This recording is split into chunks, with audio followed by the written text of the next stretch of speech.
അടിപൊളിയായിരുന്നു. എല്ലാവരും കുറേ ആളുകളൊക്കെ വന്നോട്ട് ഫോട്ടോ എടുക്കുന്നുണ്ട്. ഞാൻ കുറച്ചൊന്ന് ബൈക്കൊന്ന് അങ്ങോട്ട് ഇറക്കി അപ്പോൾ തന്നെ മനസ്സിലായി അവിടെ അത്യാവശ്യം നല്ല ചെളിയുണ്ടെന്ന്. അപ്പോൾ പിന്നെ ഒരുപാട് അങ്ങോട്ട് ഇറക്കാൻ പോയില്ല.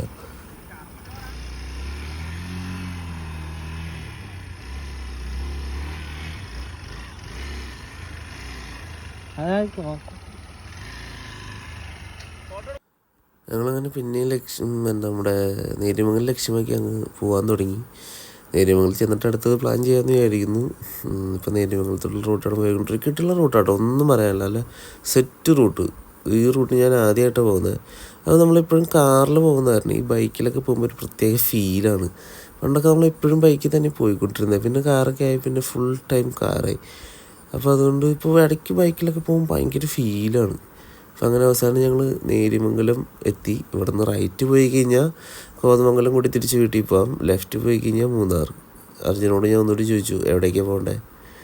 അർജുൻ പറഞ്ഞു ലെഫ്റ്റ് പോകാമെന്ന്. എന്നാൽ ഓക്കെ, ലെഫ്റ്റ് പോകാം. ചായ പറഞ്ഞ അർജുൻ്റെ ആണ്.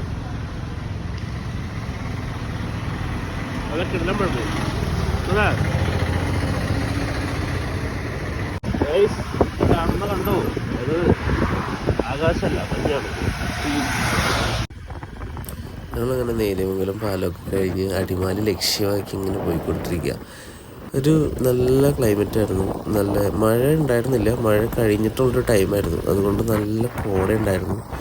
ഞങ്ങൾ അടിപൊളിയായിട്ട് ഇങ്ങനെ ഡ്രൈവ് ചെയ്തിട്ടിരുന്നു അടിമാലി ലക്ഷ്യമാക്കി തന്നെ. ഇനി അടിമാലി ചെന്നിട്ട് ബാക്കി പ്ലാൻ ചെയ്യാം, മൂന്നാർ പോകണോ വേണ്ടേ എന്നുള്ള പ്ലാൻ.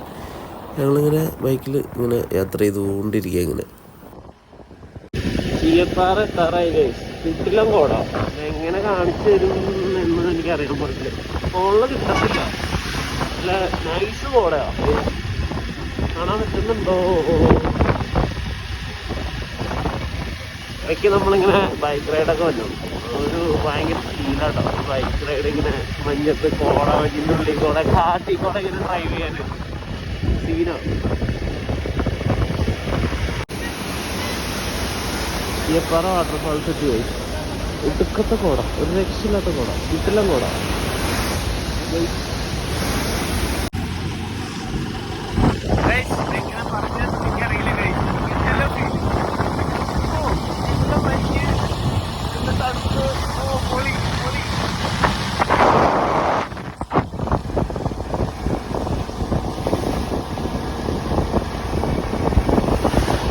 നല്ല സെറ്റ് ക്ലൈമറ്റ്,